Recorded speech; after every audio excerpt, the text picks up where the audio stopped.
এই যে এটা কি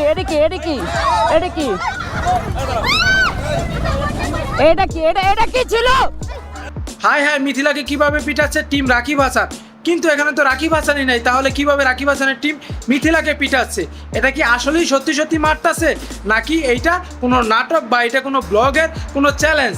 তো আজকে সবকিছু ক্লিয়ার করবে এই ভিডিওতে। আচ্ছা মিথিলা আপু, গ্যাঞ্জাম তো মূলত ইয়াসিনের সাথে, কিন্তু তারা রেখে আপনাকে এইভাবে কেন পিটাইলো? তো তারা চায় নাই যে আমি তাকে আনি, আর তাদের কাজে তারা বাধাগ্রস্ত, এর কারণে তারা আমাকে মারছে। অনলাইনে যাই হোক না কেন, এই অনলাইনের বিষয়টা নিয়ে আপনাকে এইভাবে মারা উচিত হয় নাই, কিন্তু পাবলিক তো বলতেছে আপনাকে নাকি একটা থাবুত দিছে, আপনি নাকি সেন্সলেস হয়ে গেছেন। আসলে কি আপনাকে সত্যি মারছে, নাকি আপনি নাটক করছেন? বলেন তুই ইয়াসিন ভাই। মিথিলা তার হাতটা এখনো নাড়াইতে পারে না ব্যথায়, এইভাবে তাকে পিটানো হয়েছে, তাকে 4-5 জন মিলে। আর কে আচ্ছা এই বেচারিরে যে এইভাবে তারা এতগুলা মানুষ পিটাইলো, এগুলা কি কোনো সুস্থ মানুষের আচরণ হইতে পারে? তারা নাকি বাংলাদেশের নাম্বার 1 ইউটিউবার। আরেকটা কথা, এগুলা তো বস্তির মানুষেরাও এই ধরনের কাজ করে না, তারা একলা পায়া তারা এই ধরনের আচরণ করলো বা এইভাবে পিটাইলো। আসলে মিথিলারে কেন পিটাইলো, এটার সাথে কারা কারা জড়িত এটা কেউই কইতে পারে না, এবং কয়জনে মিল্লা পিটাইলো এবং তাদের উদ্দেশ্য কি ছিল কেউই কিন্তু ক্লিয়ার করতে পারে নাই। তো আজকের ভিডিওতে আমি সবকিছু ক্লিয়ার করব আর থলের বিড়াল বের করব। মা বাবা অন্তরার দুলাভাই আর কি, সে আমার গায়ে খুব বাড়ি মেরে বসে একটু বাজে ভাবে যে আমি গায়ে হাত দিবে কেন? মেয়েদের গায়ে কেন হাত দিবে একজন ছেলে হয়ে, যেখানে আমি কারো গায়ে হাত দিই? আচ্ছা বঙ্গর আপু দুলাভাই বা অন্তর আপু দুলাভাই রে, আমি বলতে চাই ভাই, আপনি কি সুস্থ মানুষ, নাকি আপনার মনে করেন চুলকানি আছে, নাকি আপনার মনে করেন মাথায় সমস্যা আছে? আপনি একজন 3% মানুষ হইয়া কিভাবে অন্যান্য একটা মেয়েকে বাজেভাবে হাত দিতে পারেন? এটা কি ঠিক হয়েছে আপনার? আমি না, আপনারা জনগণই বলবে। আপনি একজন পুরুষ হইয়া অন্য একটা নারীর গায়ে কিভাবে বাজে হাত দেন? গ্যাঞ্জাম হইতেই পারে, বা মুখে কথা বলেন, মুখে কথা বলেন, আপনি রেস্টুরেন্টের ভিতরে একটা মেয়ের গায়ে বাজেভাবে হাত তোলেন, এইটা আমি সাপোর্ট দিতে পারি না। আমি কেন, বাংলাদেশে কেউ ওই সাপোর্ট দিবে না। যে সাপোর্ট দিবে সে মানুষ না, সে মানুষ রূপের পশু। নিঃসন্দেহে তুই ঠিক কথা বলেছিস।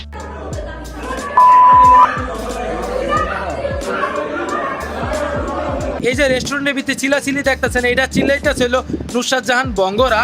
এটা হলো মনে করেন ওই যে মিথিলার পিটানের আগের ফুটেজ। अभी तो रुको, क्लाइमैक्स अभी बाकी है। এটা কি? হ্যাঁ, এখানে মিথিলার মূলত মাসে বঙ্গরা ইসলামের ভাগ্নি, বঙ্গরা ইসলামের বড় বোন, বান্ধবী, এবং এখানে ঋতু এবং বঙ্গরা ইসলাম ছিল। এই যে তার প্রমাণগুলো, এই যে পিকগুলোতে দেখেন, এগুলা কেউ প্রমাণ দেখাইতে পারে না, আমি দেখাই দিলাম। আর পুরো ভিডিওতে আরও বিস্তারিত অনেক কিছু দেখবো, সেই জন্য আপনাদের পুরো ভিডিওটা বিস্তারিত দেখতে হবে। আজ একটা বিরাট ফাটাফাটি হইব। কথা কি ক্লিয়ার না ভেজাল আছে? Clear. Roasting is just for entertainment purpose, so don't take it serious. আসসালামু আলাইকুম। হে বোন ব্রাদার, কেমন চলতেছে তোমাদের জিন্দিগি? কিন্তু আমি ভাই মোটেও ভালো নাই, কারণ অনলাইনের পরিবেশটা এখন পুরোপুরি নষ্ট হয়ে গেছে। 2 দিন পর এইটা ওইটা দেখে আর বিরক্ত হয়ে গেছি। তো এই যে টিম রাকিব হাসান এবং মিথিলা বা ইয়াসিনের সাথে যে গ্যাঞ্জামটা, এইটা ভাবছিলাম এটা নিয়ে আমি আর কথা বলবো না। রাকিব হাসান যখন সরি বলছিল তখন আমি বিষয়টা ওখানেই এন্ড করছিলাম, কিন্তু বিষয়টা ভাই এখন এত অতিরিক্ত হয়ে গেছে, আমি চুপ থাকতে পারলাম না। মিথিলার মতন একটা মেয়েরে পাইয়া একলা এতগুলা মেয়ে যেন পিটাইলো একেবারে পুলিশের সামনে, এটা মোটেও ঠিক হয় নাই। তো এই জন্য আমি এই বিষয়ে কথা বলতে আসছি, এবং অনেক ইউটিউবার এবং অনেক নিউজ চ্যানেল উল্টাপাল্টা তথ্য দিতেছে, তো বিষয়গুলো ক্লিয়ার করতে আসতেছি। এবং মিথিলারে কেন মারলো, কোথায় মারছে, এবং তাদের কি উদ্দেশ্য আছে, সবগুলো আজকে আমি খোলাসা করবো, এবং প্রমাণ সহ মিথিলার মুখ থেকে আপনারা সব কিছু শুনবেন। তো আজকে চারটে না বলতে আসছি, তো বাচ্চারা দূরে যাও, তোমরা হেডফোন গুঁজে নাও। আজের এপিসোড বাদ দিয়ে আজকের খেলা শুরু করা যাক। আজকে খেলা হবে, খেলা কঠিন খেলা। আচ্ছা ইয়াসিন, মিথিলাকে যখন বঙ্গরার বান্ধবী, বঙ্গরার বড় বোনরা এবং ভাগ্নিরা যখন পিটাচ্ছিল, তখন আপনি তাদের না ছাড়াই আপনি ভিডিও করতে ব্যস্ত হয়ে রয়েছিলেন। এটা কি আপনি চাইছিলেন যাতে ভিডিও করে এটা পরে ছাড়ার জন্য, না অন্য কোনো প্ল্যান ছিল আপনার যে তারা মারবে, আপনি সেটা ভিডিও করে আপনার ইউটিউব চ্যানেল বা অন্য কোথাও ছাড়বেন? আসলে কাহিনীটা কি যদি একটু খুলে বলতেন। আমি পুরাটা রাস্তায় আমি ব্লগ করতে গিয়েছিলাম, তো ওইখানে যাওয়ার পর যেহেতু এই ঘটনাগুলো ঘটতেছিল, তখন হচ্ছে যে আমার ক্যামেরাটা অনই ছিল। কারণ হচ্ছে যে পুরাটা শুটে আমার ক্যামেরাটা অন ছিল, ওইখানে হচ্ছে যে ভিডিও করা অ্যালাউ না, বলছে যে আপনারা এই ঘটনা কোনোটাই শ্যুট করতে পারবেন না। তো আমার ফোন আমার পকেট থেকে বের করতে দেয় নাই, আর আমি যেহেতু রাস্তায় বের হয়েছি আমার হেলমেট তো আমার পড়তেই হয়, আর আমার ক্যামেরাটা অন ছিল। এত তাড়াহুড়ায় আমি দেখি নাই যে কোনটা আমার ক্যামেরা অন ছিল বা অফ ছিল, এত কিছু দেখা তো আমার সময় ছিল না, যেখানে আমি একটা বাজে পরিস্থিতিতে ছিলাম। এর কারণে হচ্ছে যে আমার ক্যামেরাটা অন ছিল বিধায় হচ্ছে ভিডিওটা আপনারা দেখতে পাচ্ছেন। আর হচ্ছে যদি ক্যামেরাটা অফও থাকতো আপনারা কখনোই মানতেন না যে তারা এই কাজগুলো করতে পারে। তো এই ক্ষেত্রে হচ্ছে যে আপনারা হচ্ছে বিষয়গুলো জেনেই তারপর হচ্ছে যে মানুষকে নিয়ে একটু মন্তব্য রাখবেন। আচ্ছা ইয়াসিন, এটা তো এখন আর অনলাইন নাই, এখন তো আপনার ওয়াইফের গায়ে তার হাত তুলছে, এখন আপনি কি করবেন? আপনি কি এখন লাইভে আইসা কান্নাকাটি করবেন বা আপনার ওয়াইফ কান্নাকাটি করবে? এখানে কি এটা সীমাবদ্ধ থাকবে, না আপনি আইনগত বা অন্য কোনো ব্যবস্থা নেবেন চিন্তা করছেন? যেহেতু তারা মিথিলার গায়ে হাত দিছে, এটার ক্ষেত্রে আমি আইনগত ব্যবস্থা নিয়েছি। তারা কেন মিথিলার গায়ে হাত দিবে? কারণ তাদের সাথে ঝামেলা যদি লেগেও থাকে, আমার ঝামেলা, মিথিলার এখানে কোনো ঝামেলা ছিলই না। কারণ মিথিলাকে আমি কোথাও আসতে দেই নাই, কোনো লাইভ না, কোথাও না। ওরা খোঁচাখুচি করছে, মিথিলার সেটা কাউন্টার দিতে, জাস্ট মিথিলা এতটুকুই। আর ওদের সাথে যতই ঝামেলা হয়েছে সেটা আমার অনলাইনে হয়েছে, সেখানে আমি ইনভলভ ছিলাম। তাদের ক্ষেত্রে যদি কেউ দোষী থেকেও থাকে সেটা হচ্ছে আমি। সো সেক্ষেত্রে আমাকে ধরার কথা ছিল, মিথিলার তো এখানে কোনো দোষ নেই। তারা কেন মিথিলার গায়ে হাত দিবে সেটা হচ্ছে কথা। আর ওরা মিথিলাকে যেভাবে মারধর করছে সেটা মোটেও উচিত হয়নি। কিন্তু ইয়াসিন, আপনি বলতেছেন আপনার ওয়াইফের নাকি অনেক পিটাইছে, কিন্তু কিছু সংখ্যক পাবলিক বা তারা বলতেছে নাকি একটা থাপ্পড় খাওয়ার পর নাকি সে সেন্সলেস হয়ে গেছে। আসলে কাহিনীটা কি? আপনারা যারা বলতেছেন যে মিথিলাকে নাকি একটা থাপ্পড় দেওয়ার পর ও মাটিতে পড়ে গেছে, আসলে একটা থাপ্পড় সেখানে ছিলই না। মিথিলা তার হাতটা এখনো নাড়াইতে পারে না ব্যথায়, এইভাবে তাকে পিটানো হয়েছে, তাকে 4-5 জন মিলে। আচ্ছা, সে 4-5 জন কে ছিল সেটা কি আপনি বলবেন, না মিথিলায় বলবে, নাকি ভিডিওতে আপনি প্রুফ দিবেন, কোনটা? কে কে পিটাইছে সেটা হচ্ছে ভিডিও প্রমাণ আপনাদের কাছে আছে, এবং হচ্ছে আপনারা যদি ভিডিওটা স্লো করেও দেখেন তাহলে আপনারা পেয়ে যাবেন যে ওইখানে কে কে ছিল। কথা কি ক্লিয়ার না ভেজাল আছে? মিথিলার উপরে যখন আক্রমণ করা হয় তখন যে ভিডিওটা শ্যুট করা হয় সেটা নাকি আপনার হেলমেট থেকে হয়েছে, মানে আপনি নিজে করেন নাই। তাহলে এই ভিডিও কিভাবে নিউজ চ্যানেলের কাছে গেল? আমি জাস্ট হচ্ছে আমার ভিডিওটা হচ্ছে আমি নিউজ চ্যানেলগুলোকে আমি সাবমিট করছি যে এই ঘটনা। আসলে ভাই আমি বিষয়টা বুঝলাম না, আপনার ওয়াইফের তারা পিটাইয়া অসুস্থ করছে, সেন্সলেস করছে, আপনি কি তারা ডাক্তার দেখাইছেন বা তারা নিয়ে দৌড়াদৌড়ি করছেন, নাকি নিউজ চ্যানেলে খালি ভিডিও দিতে ব্যস্ত ছিলেন? আসলে যদি বিষয়টা খুললা বলতেন। তারপর হচ্ছে যে আমি মিথিলাকে নিয়ে 2 দিন যাবত দৌড়াদৌড়ি করতেছি অনেক। আমি রাতে বাসায় ফিরি 2টায় 3টায়, কারণ হচ্ছে যে আগে ওর সুস্থতা আগে হচ্ছে আমার, আগে ও সুস্থ থাকলেই তারপর হচ্ছে আমি বাকি ব্যবস্থাগুলো নিতে পারবো। ও আচ্ছা, বুঝলাম। তাহলে আপনি আপনার ওয়াইফের নিয়ে হসপিটালে দৌড়াদৌড়ি করতেছিলেন। এখন একটু ক্লিয়ার করবেন বিষয়টা, আপনার কি ওয়াইফের বড় ধরনের কোনো ইনজুরি হয়েছে কি না? মানে শুনছিলাম তার নাকি মাথা ফাইটে গেছে, নাকি দস্তাদস্তির কারণে বা তার চুল ধরে টানাটানি করছে বা থাপ্পড় দেওয়ার কারণে সে সেন্সলেস হয়ে গেছে, কারণ সে তো শুকনা মানুষ। আর ডাক্তার কি বড় ধরনের কোনো পরীক্ষা দিছে কিনা বা কোনো মেডিসিন দিছে কিনা? আসলে কাহিনীটাকে যদি একটু খুললা বলতেন। যখন মিথিলাকে মারা হয় তখন সাথে সাথে মিথিলা অজ্ঞান হয়ে যায়। ওকে নিয়ে আমি তড়িঘড়ি করে একটা হসপিটালে ফার্স্টে যাই, সেখানে তার জ্ঞান একদমই ফিরতে ছিল না। সেখানে তারা তাড়াতাড়ি বলছে যে আপনারা অন্য কোথাও নিয়ে যান ইমার্জেন্সিতে। তারপর হচ্ছে মিথিলাকে তাড়াতাড়ি আমি হচ্ছে যে মিরপুর থেকে সরদ্দি হাসপাতালে নিয়ে যাই। তারপর সেখানে কিন্তু মিথিলার জ্ঞান ফিরতে অনেকটাই সময় লাগছে, সেখানে মিথিলার প্রায় 1-1.5 ঘন্টার উপরে টাইম লাগছে ওর জ্ঞান ফিরতে। ওর এমন অবস্থা ছিল। আচ্ছা, বঙ্গরা বোন এবং তার বান্ধবীরা যখন আপনার ওয়াইফের মারতেছিল তখন তো পুলিশ দাঁড়ায় ছিল, পুলিশের সামনেই মারতেছিল। আপনি বলতেছিলেন পুলিশের এগুলা কি? আদৌ কি পুলিশ আপনাদের কোনো সাহায্য করছিল কি না, না তারা দাঁড়াতে আপনাদের বা আপনার ওয়াইফের মারতেছিল এইগুলাই দেখতেছিল? আসলে যদি একটু বিষয়টা ক্লিয়ার করতেন। হেল্প করছে পুলিশ ভাইরা যারা ছিল, স্যাররা যারা ছিল, তারা আমাদেরকে অনেক সাপোর্ট করছে। তারা না থাকলে কিন্তু আমাদের সেখান থেকে বেঁচে ফেরার কোনোই উপায় ছিল না। তারা এরকম একটা পরিস্থিতি করেছিল। কি বলবো? আচ্ছা ইয়াসিন, আপনি বলেন আপনার ওয়াইফের গায়ে হাত তোলার কারণে আপনার টিম রাকিব হাসানের বিরুদ্ধে আইনগত ব্যবস্থা নেবেন, আইনগত যা আছে ওগুলা করবেন। তাহলে আপনি কি হসপিটাল থেকে ডাইরেক্ট থানায় গেছিলেন, না বাসায় চলে আসছেন? তারপরে ওইখান থেকে মিথিলাকে কোলে করে সেনজিতে উঠিয়ে তারপরে বাসায় আনার পরে ওকে কোলে করে বাসায় নিয়ে আসতে হয়েছে। পা ফুলে এরকম আলু হয়ে গেছে, ও একবারে হাঁটতে পারে না, ওর অবস্থা এতটাই খারাপ। তারপর ওর হাত একবারে নড়াতে পারে না, ওর যে ডান হাতটা মোচড় দিয়েছে ওইখান থেকে ও হাতটা একবারেই নাড়াতে পারে না, ওর এইভাবে থাকতে হয়। আর হচ্ছে ওকে পুরো শরীরে ওর দাগ ফালায় ফেলছে, যে এই এত পরিমাণ মারছে। ও একটা মেয়ে মানুষ, আপনাদেরকে আমি দেখাইতে পারবো না যে ওর কোথায় কোথায় স্পট আছে। তারা যেন উদম কেলান কেলাইছে, তারা দেখি বোঝা যাইতেছে বেচারি লড়তে চড়তে পারতেছে না। বেচারি দেখে মনে হইতেছে মনে হয় 6 মাস ধরে খায় নাই বা তারা গণপেটানি দিছে। মানে ভাই এটা নর্মালি বিষয়, 6-7টা মেয়ে যদি একটা মেয়েকে মারে তার অবস্থা কি হয় এটা বোঝাই যায়। আর মিথিলা তো একটু শুকনা মানুষ, তার অবস্থা আপনারা সবাই দেখতেছেন। কিন্তু ভাই আমার একটা কথা, একটা মেয়েরে তো এমতে মারে না, আপনারা রেখে মিথিলারে মারলো কেন বুঝলাম না আমি বিষয়টা। কিন্তু সেখানে কিন্তু মিথিলার কোনো দোষই ছিল না। পুরা ঘটনাটাই হচ্ছে তারা ঘটাইছে, তারা আমাদেরকে ওইখানে আটকাইছে। আটকানোর পর তাদের সিদ্ধান্ত ছিল যে আমাদেরকে এখান থেকে অন্য জায়গায় নিয়ে যাবে যেখানে মানুষের উপস্থিতি একবারেই কম। আমার কথা হচ্ছে যে আপনারা কেন আমাকে অন্য জায়গায় নিয়ে যাবেন? আর আপনারাই বা কে যে আমাকে অন্য জায়গায় নিয়ে যাবেন? আমার সাথে যাদের আমার ফ্যামিলির ঝামেলা তারা আমার সাথে এসে কথা বলবে। আপনি কে? আর হচ্ছে আমার ফ্যামিলি যদি আমাকে ডাকে আমি অবশ্যই তাদের সাথে গিয়ে দেখা করব। আপনারা রাস্তায় আমাকে আটকানোর কে? আপনারা যে কাজগুলো করছেন একবারেই মোটেও ঠিক করেননি। আচ্ছা যতটুক জানি আপনার মামার সাথে আপনার গ্যাঞ্জাম বা আপনার মামির সাথে আপনার গ্যাঞ্জাম, কিন্তু কাহিনী হয়েছে এখানে মিথিলারে মারলো কেন বা মিথিলা আপু আপনারা মারার কারণটা কি যদি একটু ক্লিয়ার করতেন, আমি এবং জনগণ বা পাবলিক যারা আছে খুশি হইতাম। কারণ সবাই একটা গোলক দাদার ভিতর আছে। আমাকে মারার কারণ হচ্ছে ইয়াসিন কখনোই আর কি ওনাদের সাথে বেয়াদবি করতো না, কখনোই করেনি। আমার বিয়ের পর থেকে এত বছরে মানে ও আমার কথা না শুনে তাদের কথা শুনতো। তো তাদের একটাই কথা হচ্ছে ইয়াসিনকে আমি আনছি, আমার একজনের কথা তাদের এই 10 জনের পরিবারকে সে ছেড়ে আমার কাছে আসছে। ভাই এখন আমার কথা হচ্ছে আমার হাজব্যান্ড অবশ্যই ভালোটা দেখে আমার সাথে আছে।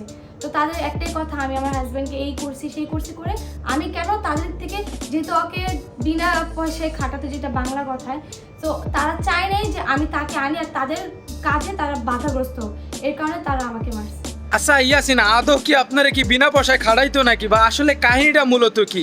আর আপনি বিনা পয়সায় খাড়াইলে আপনি কেন ওখানে কাজ করতেন? আপনি আগেই চলে আসতেন। আমার কথা হচ্ছে আমি সেখানে ফ্রিতে কাজ করি বা যাই যেভাবেই কাজ করছি সেটা আমার ভালো লাগা থেকে আমি কাজ করছি। শুধুমাত্র এই একটাই কারণ ছিল নাকি টিম রাকিব হাসান ওখান থেকে আপনার বের হওয়ার?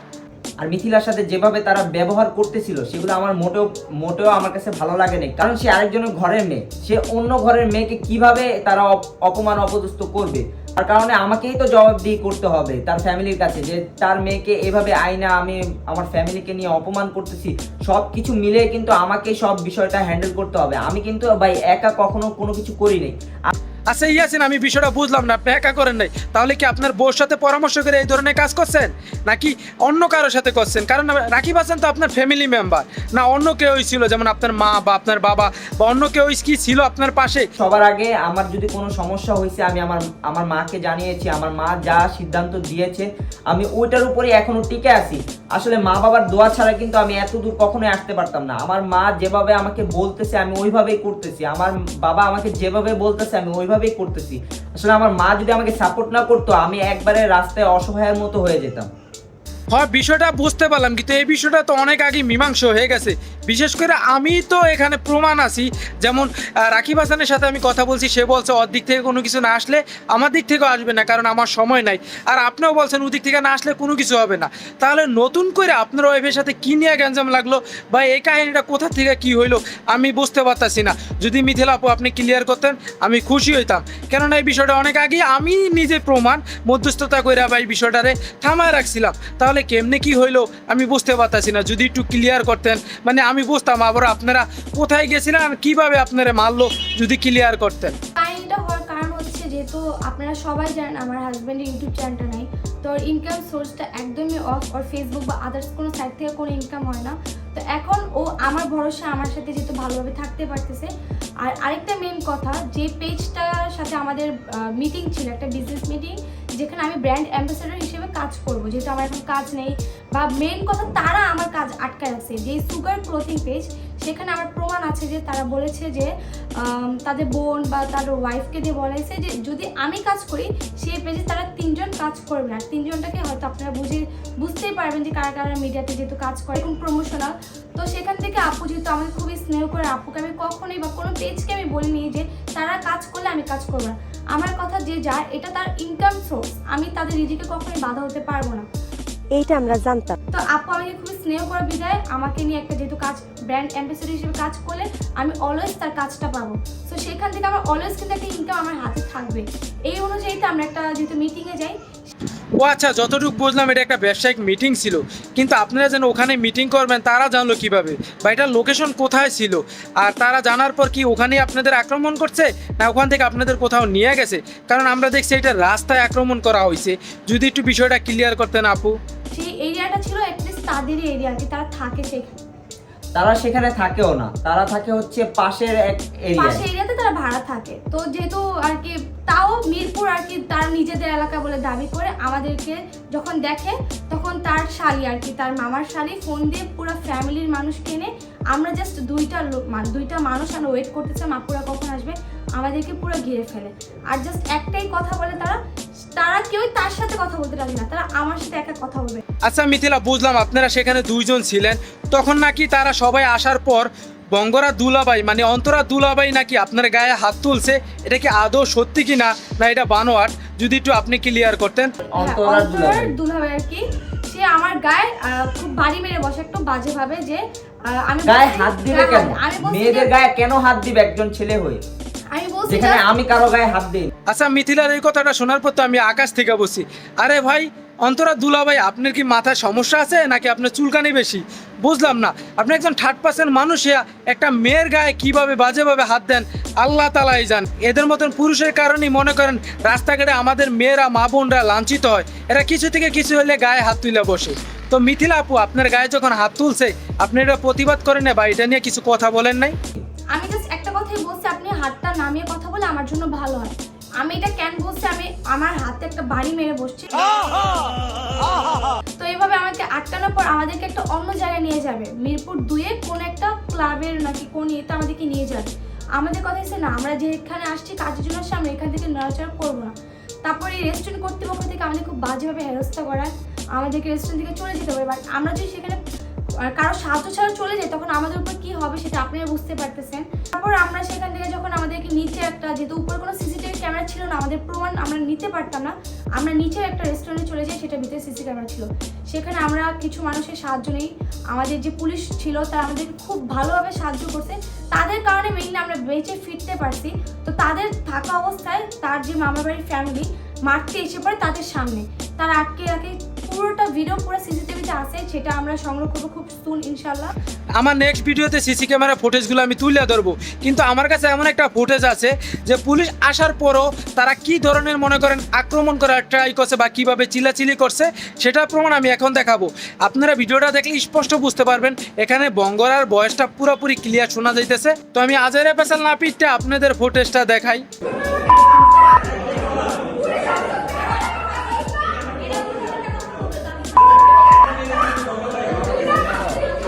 আচ্ছা টিপ দিয়ে আসলে সত্যি কথাটা বের করে নিলেন না? আমি যতটুকু জানি এখানে গ্যাঞ্জাম তো ইয়াসিন এবং ইয়াসিন নানুর বাড়ির মিয়া, তো এখানে আমি অন্তরার ফ্যামিলি কিভাবে ইনভলভ হইলো আমি জানি না। তো ইয়াসিন তুমি কি এটা নিয়ে কিছু বলো নাই পুলিশের যে আমার 2 ফ্যামিলি, আমি এই বিষয়টা বুঝুম আমার ফ্যামিলির সাথে, এখানে অন্তরার ফ্যামিলি কে, এটা নিয়ে কি তুমি কোনো প্রতিবাদ বা এটা নিয়ে কি কোনো কথা বলো নাই? আমি বলছি যে আমার সাথে অন্তরার ফ্যামিলির কোনো ঝামেলা নাই, আমার সাথে আমার মামার ঝামেলা, আমার মামার ফ্যামিলির সাথে ঝামেলা, যেহেতু আমার নানির বাড়ির সবাই, তো তাদের সাথে আমার ঝামেলা। আমাকে যদি ডাকে তারা, আমি যাব, আমার সাথে তারা কথা বলবে। অন্তরার ফ্যামিলি কে যে ও আইসা আমাকে টর্চার করবে, ওকে আটকায় বলবে যে চলো তোমার সাথে কথা আছে? Who the hell are you? ঠিক বলেছো। আচ্ছা, আপনারা তো মূলত ওখানে মিটিং করতে গেছিলেন, তো আপনাদের সাথে যার মিটিং ছিল সে কি ওখানে উপস্থিত ছিল না? বা পুলিশ আসার আগে তো তার আসার কথা, কারণ তার সাথে আপনার মিটিং, তো সে কি আপনাদের কোনো রকম সেভ বা কোনো রকম চেষ্টা করে নেই তাদের থেকে সেভ করার? আমার সাথে যে পেজ ওনার আপুটা আছে, সে ওনার তাকে পর্যন্ত মারতে চলে আসে ঋতু হোসেন। আমার খুব খারাপ লাগছে যে একজন মানুষ আমার সাপোর্টে, এতজনের বিরুদ্ধে আমার সাপোর্টে, তাকে যখন মারতে যায় তখন আপনারাই বুঝেন, আপনার যে সাপোর্টে থাকে তাকে মারতে গেলে আপনার কেমন লাগতে পারে।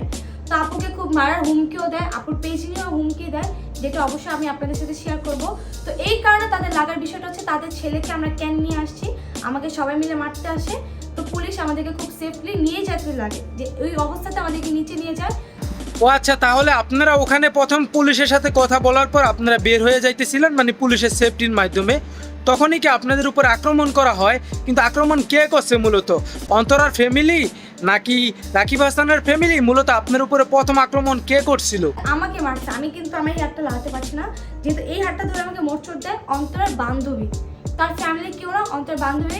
আমি চিনি না অন্তরা বান্ধবী হোক আর যাই হোক, সে পরিচয় দিয়েছে সে কোন নেতার এটা সেটা এত কিছু ভাই, এত কিছু শোনার তো আমার সময় ছিল না। আমার কথা হচ্ছে আপনারা কেন গায়ে হাত দিবেন? আপনাদের কি মুখ নাই, কথা বলতে পারেন না? আচ্ছা, সে এমপি না মন্ত্রীর ভাগ্নি হোক না, যেই হোক না কেন, অন্যায়ভাবে কারো মারাটা উচিত না। আর তুমি একজন মেয়ে, তোমাকে তো এইভাবে মারা আরও উচিত না। আর হ্যাঁ, এই মেয়েটা কি তোমার এইভাবে প্রথম আক্রমণ করছে নাকি তোমার সাথে আগেও রেস্টুরেন্টে কথাবার্তি বলছে? বা এই মেয়েটা কি নুসরাতের কথাই করছে, নাকি তুমি এই মেয়েটারে মানে তোমার সাথে বেদবি করার পর তুমি উল্টাপাল্টা কথা বলছিলা? আমি শুনছিলাম তুমি সম্ভবত বলছিলা নাকি তার হাত ভাঙিয়ে দিবা। আসলে কাহিনীটা কি একটু যদি ক্লিয়ার করতা? ও বলতেছিল আমার হাত ভেঙে দিবে, সেটা হচ্ছে ও হয়তো বলতে বলতে বলছে আমি নাকি তার হাত ভেঙে দেবো। আমি এতটাও মানে খারাপ ফ্যামিলি থেকে আসিনি যে আমি তাকে পুলিশের সামনে বাজেভাবে কথা। আচ্ছা ইয়াসিন বা মিথিলা, তোমরা যেভাবে বর্ণনা দিতেছে এখানে মনে হইতেছে সব বঙ্গরার ফ্যামিলি বা তার ফ্যামিলি মেম্বাররা বা তার বান্ধবীরা তোমার উপরে আক্রমণ করছে। তাহলে এখানে টিম রাকিব হাসানের মেম্বাররা কিভাবে জড়িত ছিল? আদৌ কি টিম রাকিব হাসানের মেম্বাররা কেউ ছিল? কথা বলবো। আর রাকিবের বোন ছিল একটা, ও এত বাজেভাবে কথা বলতেছিল, ও গালাগালি করতেছিল এইটা সেটা।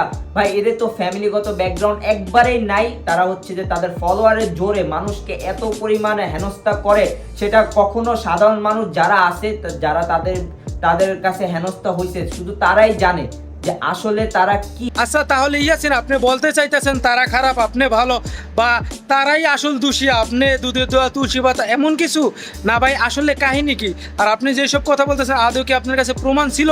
প্রমাণ থাকার পরও কি আপনি চুপ ছিলেন বা চুপ আছেন, না এইভাবে আপনি আপনার ফ্যামিলির সম্মান করে চুপ আছেন? যদি একটু ক্লিয়ার করতেন।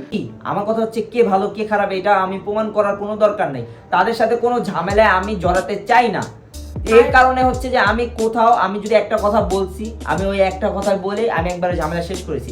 তাদের বিরুদ্ধে যদি আমি হচ্ছে যে যদি সব কিছু বলা স্টার্ট করতাম, তখন তারা কোনোটাই মেনে নিতে পারতো না। তাদেরকে এতটুক দামানের মতো আমার কাছে প্রমাণ ছিল, কিন্তু আমার কথা হচ্ছে যে আমি কখনোই এইসব কাজে জড়াবো না। আমার দরকার নেই। আমি হচ্ছে ক্যামেরার সামনে একবারে কম কথা বলি। কি দরকার এত সব ঝামেলা করে? তাতে তো আমার ভাই আমার তো কোনো লাভ হইতাছে না। আচ্ছা মিথিলা, আপনি বলতেছেন বঙ্গরার বান্ধবী আপনার হাত মুসুদ দিছে। আমি তো দেখলাম বঙ্গরার বড় বোনও আপনার উপর আক্রমণ করছে। আপনার কি শুধুই হাত মুসুদ দেওয়া হয়েছে, নাকি আরো অন্যান্যভাবে মারা হয়েছে বা অন্যান্যভাবে আক্রমণ করা হয়েছে?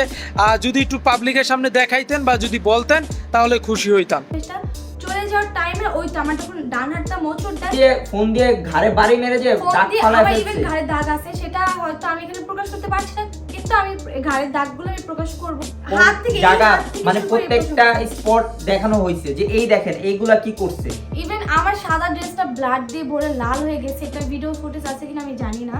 তো সেখান থেকে আমরা চলে যেতে যখন একটা মানুষ, আমি খুবই ভয় পেয়েছি, যেহেতু পুরো পরিবার, দুইটা পরিবার, অন্তরের ফ্যামিলি প্লাস আর মামার ফ্যামিলি। আর হচ্ছে যে আমি বলি আরেকটা কথা ক্লিয়ার করি, আপনারা যে বলছেন যে ভিডিওটা করছি আর আমি কেন আমার বউকে বাঁচাইনি, আসলে হচ্ছে যে এই সাইডে যারা ছিল হঠাৎ করে তারা সামনে চলে আসছে আর আমার বাইকটাকে পুরো আটকায় ফেলছে। আমি যে বাইক থেকে নামবো ওই পরিস্থিতিটা আমার কাছে ছিলই না।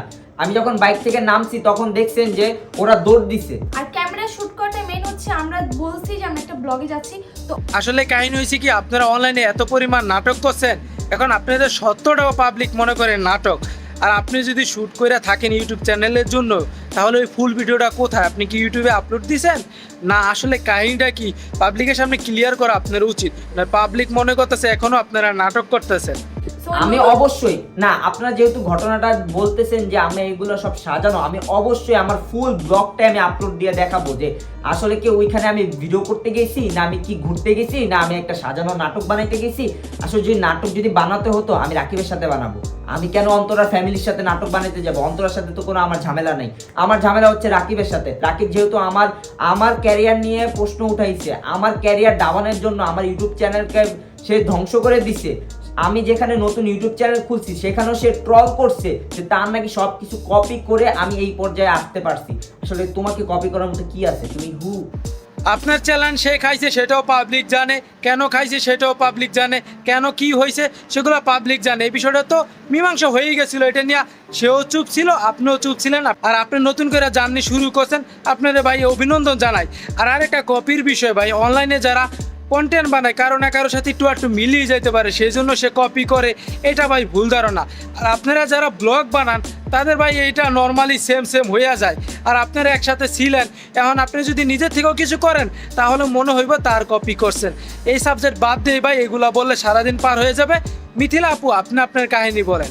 আচ্ছা, লাস্ট পর্যায়ে যখন আর কি এরকমটা হয় তখন আমি ভয়ে, আমি তো মার খাইছি, মারের ব্যথাটা আমার তত বেশি, যেটা সত্যি কথা আমি টের পাচ্ছিলাম না, কারণ আমি ভিতর দিক দিয়ে খুব ভয় ছিলাম। বাট হাতটা যখন মোটর দিয়ে আমার পুরো শরীরটা স্তব্ধ হয়ে গেছে, পুরো শরীর আমার নড়াচড়া করতেছে না। তারপর যখন এত উঁচা একটা বাইক থেকে ফালিয়ে দিয়ে আমার পা মুচড়ে গেছে, আমার ডান হাত একদমই চলতেছে না, সেই অবস্থায় আমি দাঁড়াও গেছে, আমাকে দাঁড় করাইছে আমার হাজবেন্ড, ইভেন আরও ওই আপুটা মিলে দাঁড় করেছে। তখন আমি এগুলো দেখে আমি জাস্ট সেন্সলেস হয়ে গেছিলাম, এর বেশি আর কিছুই না। যতটুকু বুঝলাম মিথিলার গায়ে তারা হাত তুইলা এটা ন্যাক্কারজনক একটা কাজ করছে, সেটাও মনে করেন রাকিব হাসানের ফ্যামিলি না, সেটা মনে করেন নুসরাতের ফ্যামিলি করছে, সেটা ন্যাক্কারজনক একেবারে নিঃসন্দেহে কাজ। তো এখন আপনারা কি করতে চান বা আপনারা কি ডিসিশন নিছেন বা এটার বিরুদ্ধে আপনারা কি করবেন? এই অনলাইনে কাদা ছড়াছড়ি করবেন না আদৌ আপনারা অন্য কোনো ডিসিশন নিছেন? যদি একটু বলতেন, একেবারে শেষ প্রশ্ন আমার। এখন মূল ঘটনাটা বিবেচনা করে আমরা আইনগত ব্যবস্থা নিয়েছি, খুব শীঘ্রই সেটা আমরা সমাধান বের করব। পুলিশ যেভাবে আমাদেরকে হেল্প করবে আমরা ওইভাবেই কাজ করব। যেহেতু যে ওরা গায়ে হাত দিছে, এখানে একটা অনেক বেশি একটা খারাপ কাজ করে ফেলছে। তো আমার যারা স্যাররা যারা হেল্প করতেছে তাদেরকে অসংখ্য ধন্যবাদ জানাই। আর খুব শীঘ্রই আপনারা এগুলোর বিচার দেখতে পারবেন। তো পরিশেষে কিছু কথা না বললেই নাই ভাই, অনলাইনে অনেকে অনেক কিছু হয়ে যায়, আমি অনেকের রোস্ট করি, অনেকে আমার বাজে কথা বলে, সেই জন্য তারে ভাই অফলাইনে মারা বা তার গায়ে হাত তোলা এগুলো একেবারে ন্যাক্কারজনক কাজ। তারা যদি আরও ভাই বাংলাদেশের 1 নাম্বার ইউটিউবারের ফ্যামিলির মেম্বার হয় তাহলে এটা মাইনেই নেওয়া যায় না। এগুলা কাজ করবে হলো বস্তির পোলাপাইন বা বস্তি থেকে যারা বিলং করে তারা। আপনারা কেন এই ধরনের কাজ করছেন আমি বুঝতে পারতেছি না। একটা কথাই বলবো, সে যত বড়ই অন্যায় করুক, অনলাইনে যত বড় যাই করুক, আপনারা গায়ে হাত তুলতে পারেন না। বাংলাদেশে আইন আছে, আপনারা আইনগত ব্যবস্থা নিতে পারতেন, কিন্তু সেই জন্য একটা মেয়ের এতগুলা মেয়ে মিল্লা মারবেন, একটা মেয়ের আপনারা সেন্সলেস করে দিবেন, এটা একেবারে মোটেও কাজ করেন নাই। রাকিব ভাই, আপনার সাথে আমার কথা হয়েছে, আপনি বিষয়টা দেখলে ভালো হইতো। আপনি বলতেছেন যে তার ফ্যামিলি করছে, আমি কি করব? তারপরও ভাই আপনার একটা দায়িত্ব ছিল, দায়িত্ববোধের থেকে আপনি একটা এটার ডিসিশন বা এটার একটা সমাধান করতে পারতেন। নিঃসন্দেহে তুই ঠিক কথা বলেছিস। এখন ভাই যা হওয়ার হয়েছে, এটা নিয়ে আপনারা অনলাইনে আর কাদা ছড়াছড়ি করেন না। আশা করি আপনারা সুন্দর একটা সমাধানে আসবেন। আর দিন শেষে আপনার একটা ফ্যামিলি, আর আপনারা ফ্যামিলি মেম্বাররা যদি অনলাইনে এসে এভাবে কাদা ছড়াছড়ি করেন, এটা আমাদের সমাজের জন্য খুবই ক্ষতিকর এবং বাজে একটা মেসেজ যায়। ঠিক বলেছো। তো আশা করবো আপনারা বিষয়টা খুব তাড়াতাড়ি সমাধান করে দিবেন। আমরা নিতে পারতেছি না এই আপনাদের নাটকগুলো বন্ধ করেন। আমরা এমবি কিনি ভাই, আমরা শান্তি মতন একটু ফেসবুক দেখার জন্য, আপনাদের মনে করেন গু ছড়াছড়ি দেখার জন্য না। তো সকলের উদ্দেশ্যে একটা কথাই বলবো, এই কাজটা ন্যাক্কারজনক হয়েছে। তো ভিডিও আজ এই পর্যন্ত, যতদিন বাঁচবো সত্যের পক্ষে কথা বলবো। আর ভিডিওটা কেমন লাগছে কমেন্ট করে জানাইবা, পার্ট 2 চাইলেও কমেন্ট করে জানাইবা। বাঁচতে হলে হাসতে হবে, যতদিন বাঁচবো সত্যের পক্ষে কথা বলবো ইনশাল্লাহ। ওয়ালাইকুম আসসালাম। It's the one and only Digo Double G. Snoop Dogg.